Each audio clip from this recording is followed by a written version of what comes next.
Hey y'all, it's Cam again. So this will be video number 8 of the Ghislaine Maxwell transcript or her deposition thing with the DOJ and Todd Blanche.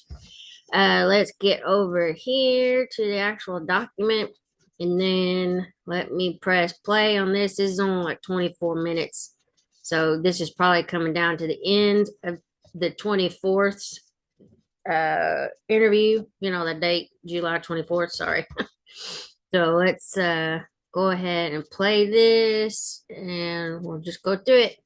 We are continuing with the recorded proffer of Ms. Maxwell.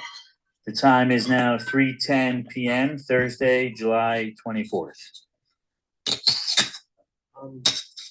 My colleagues have written me a couple of questions I think I may have forgotten to ask you. One is, sorry, I'm just going through my notes. Well, we talked a few minutes ago about this birthday book that they've been pressed about.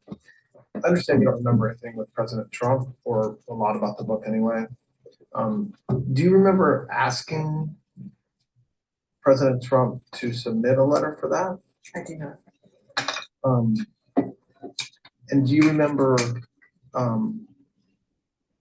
would you have been the one to do that, or would somebody else have done that? I did ask some people. I don't remember Mr. Trump. I don't remember who I did ask, but Epstein also asked people himself directly. Okay. So it could have happened that way, if it happened at all.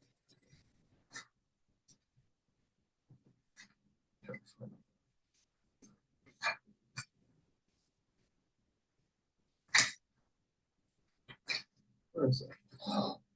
You mentioned Ehud Barak. Yes. What was his involvement? This would have been in the later 2000s, so I do not know how they met, but I do know that they, I don't know if friendly would be the right word, I don't know that, but I know that they saw each other, and only because my father, anything that touches Israel or the state of Israel, I'm always interested in, because my father loved Israel, and so I pay attention to it, and we have ties to Israel. When you said it was later, though, ties meaning friends and family relations. Was the prominent was Mr. Brock, Franz Brock? Do you know what the nature of his relationship was with Mr. Epstein? I don't. Do you know? Were you ever with them together? I think I have a memory of meeting Ehud, but I don't know if he was with Epstein or I don't remember. I just know that I did see him, and I'm struggling to remember the context around it. But I'm sure it happened, but it must have been very brief, because I don't have any serious memory of it, any deep memory of it. And maybe this is obvious. And maybe it comes also because I've read it in the press, that maybe something that brought it to my memory. So that's also, I think the press has been very contaminating. So it's hard sometimes to separate those stories from your memory sometimes. Do you know a British gymnast by the name of Heather Mann? Yes. Did she? I didn't know she was a gymnast. Oh, okay. I'm reading something that says she was a gymnast, but okay. Please don't assume that that's correct. Okay. Based upon my words. Okay. Did she ever travel with you and or Mr. Epstein? Yeah, she did actually. I think that she might have been one of Mr. Epstein's girlfriends at some point. What, again, I know we're talking about time periods that are vast. What time period would that have been? Like after you, since 2000? I wanted to say could be the 90s. I don't know. But I mean, listen, there are people that pop out of the woodwork all the time. I just saw one on TV saying she was his girlfriend in 93 and 94. So I mean, he obviously was very busy. Where's she like? What was that? Did someone named Mark Middleton? Yes, I was there. He was in Mr. Clinton's administration, President Clinton's administration, I think. And how did you know him? Well, I met him, and I met him through Mr. Epstein. And was he, from what you observed, was he a friend or business acquaintance with Mr. Epstein? I mean, I only saw him a handful of times, but I did see him with him, and they seemed friendly. I don't know if I would characterize. I mean, only having seen him briefly, I don't know how to characterize that. Do you know whether he flew on airplanes with Mr. Epstein? Did he visit the island? Do you know anything about that, or their relationship as it relates to that? I don't have any recollection of seeing Mark Middleton at the island. How about former U.S. Senator George Mitchell? Yeah, I do remember George.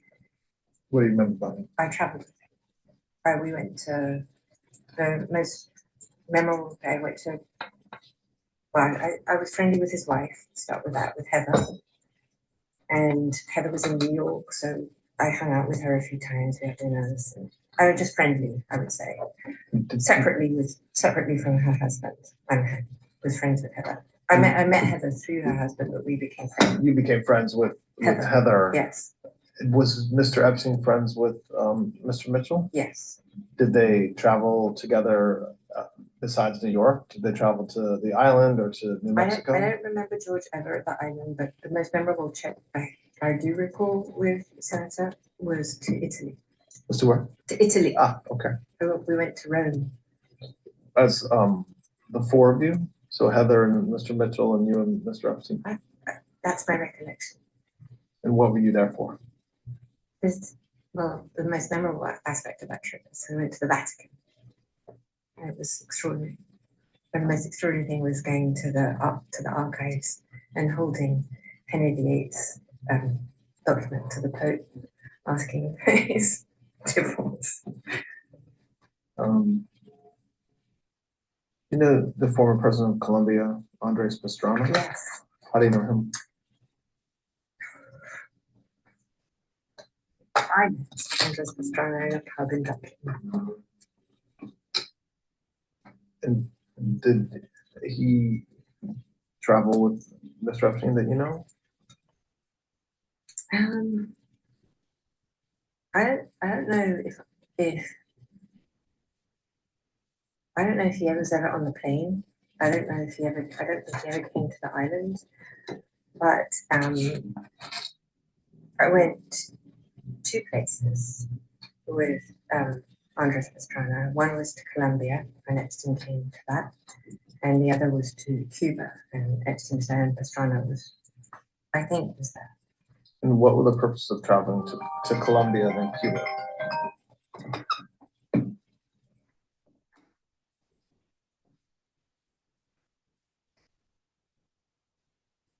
I'm a helicopter pilot, and Andres is a helicopter pilot, and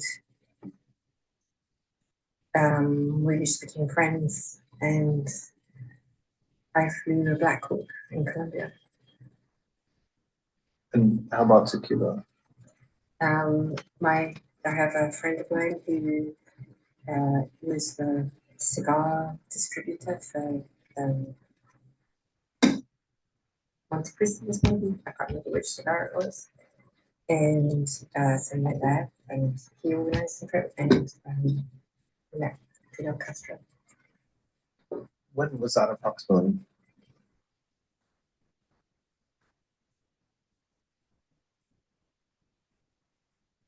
Had to be. This is the one. 2002, 2003. Something like that, I think. There's some more names that we might talk about tomorrow with the same type of questions. But as far as a catch-all, there's been a tremendous amount of public information about all kinds of names, including some of the folks we talked about today, and their relationship with Mr. Epstein and or you. For any of the folks that we've talked about today, did you observe them doing anything improper with Mr. Epstein, whether with masseuses or with women or girls who were traveling, or at the residence that they were at, or at the parties that they were at? I did not ever at any time see that. And for any of the names we talked about today, and then tomorrow we'll talk about some more, but for today, do you recall having any conversations with anybody else where they reported to you that they had seen something that one of these individuals had done, whether someone else that works with Mr. Epstein or somebody that observed something? If anybody had ever reported anything, first of all, the answer to that is no. And also, I just want to be clear that had anybody ever reported anything illegal or disgusting like that, I would have immediately done something. And I never heard it, I never saw it, and no one ever complained to me or tears, nothing like that. All right, so we took a break when we were talking about Mr. Epstein and his death. Oh, bless you. That's okay. Take your time.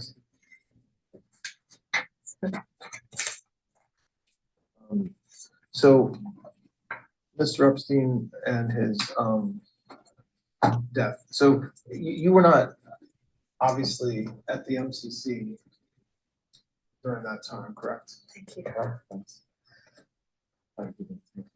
See, I've got something blew up my nose. Just take some water, it's okay, no problem. You were not at the MCC during that time, correct? I was not. So you're gonna tell us what you believe, but I just want to make sure I understand. Your basis for belief is kind of what you've read and seen, and your knowledge of Mr. Epstein for the many years you knew him, right? Actually, there's a third component. Okay. The answer to that is yes. And Okay. there's a third component, which is having experienced now the mismanagement and inefficiencies and total dereliction of duty at the Bureau of Prisons. From BOP, from the Bureau of Prisons. Okay, fair. Okay, so what I do want to be careful about is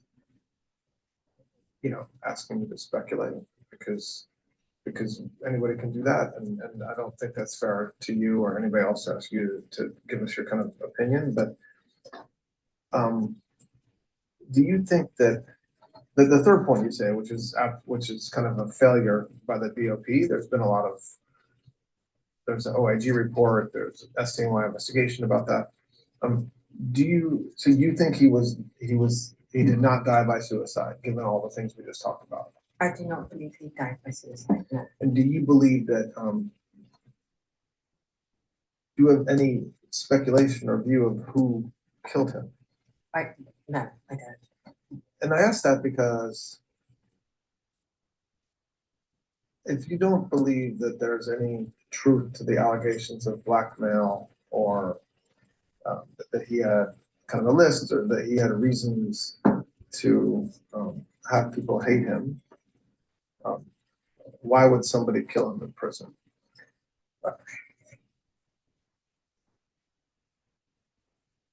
In prison, where I am,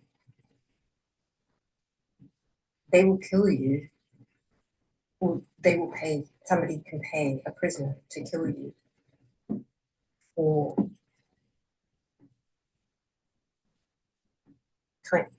$25 worth of commissary is about the going rate for a hit with a lock today. So that goes to the third reason, which is kind of the mismanagement or Yes. the shortfallings or shortcomings of the Bureau of Prisons. Yes. Which is a little bit different than my question is, which is, do you think there's somebody on the outside of prison? So putting aside what could happen on the inside, on the outside of prison, who wanted him dead so badly that he would have, or she would have, caused him to be killed on the inside? I think I don't see that. I think, is it possible? Of course it's possible, but I don't know any reason why. I don't believe in blackmail or in any of this. I don't think Epstein had a hit on like that. If it is indeed murder, I believe it was an internal situation. Yeah, so you don't have any reason, first-hand knowledge, or even speculation, it sounds like, to think that that he was killed to kind of silence him or to keep him from going public about people he knew about? I don't know, because I think that is just part of the story that's been created that started back in 2008-9. I mean, that's the point. Like, I don't think there's value in talking, you know, there's a lot of information about what happened, you know, at the FCC, but what is important to me is whether, you know, if it's the idea that he didn't die by suicide, that's one thing, but if to the extent that folks believe that he was murdered to keep him quiet or because he had information on rich and powerful people, do you have any reason to believe that that's true? I do not. I have any reason to believe that. I also think it's ludicrous, because if that, I also happen to think that that is what they wanted. They would have had plenty of opportunity when he wasn't in jail. If they were worried about blackmail or anything from him, he would have been a very easy target. In the time, so we talked about a lot of time all the way up through 2009-10, and then the time that after Mr. Upton was arrested. When's the last time you spoke with him?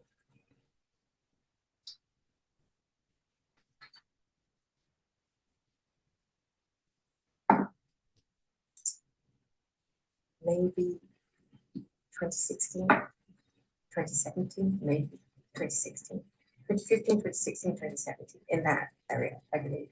And what, when you're thinking about that last time, was that you had been talking a lot and then you stopped, or was that a one-off time and it was infrequent? I really wasn't in communication. Only communications I had with him was with regards to the civil suits, the civil suit I found myself in, the defamation suit I found myself in. I needed help.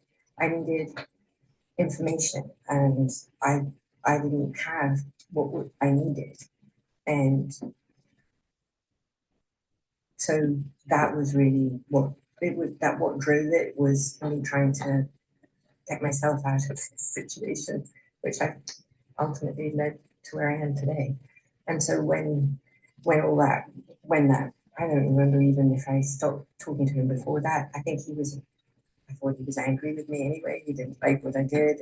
I wasn't interested in what he had to say to me. And what did you think he was angry with you about? I think he was angry that I had even said that I had referred to her being a liar. He said I should have not said anything.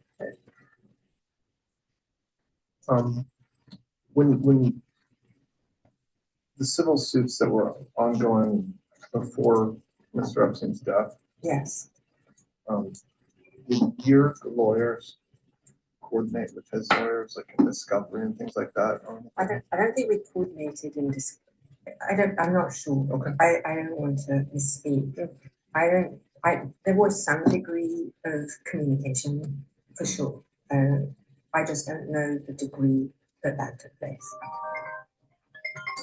So definitely, I mean, I was definitely hoping for him to be more helpful, and I was definitely, coordinating is not a good word because that sounds like I was trying to align myself. That's not where we were going here, but I was definitely trying to get help, as in having documents or information that I could use to defend myself. That's 100% true.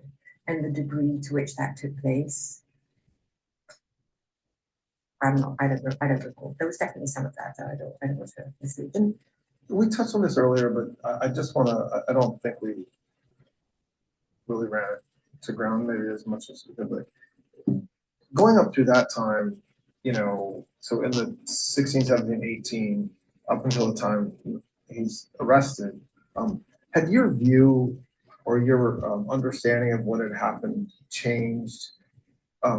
Meaning, did you believe that in the late 90s or early 2000s when he started, you know, behaving much differently, did you believe what you were hearing about him at that point?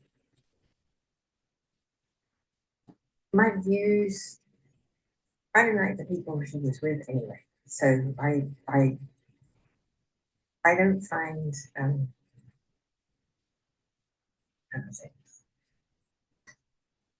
I like people who my age or older, And I don't find the society of, or the companionship of younger people who are young people, I suppose, really that enjoyable. So I don't like the company that he chose to be with. And so I just was kind of boring and fundamentally uninteresting. The nicest way I can say.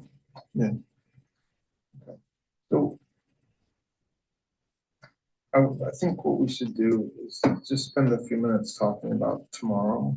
And everything was great today. I think that it was very helpful, and I appreciate you trying to be as complete as you can. I think tomorrow, you've said a few things today about materials that you brought.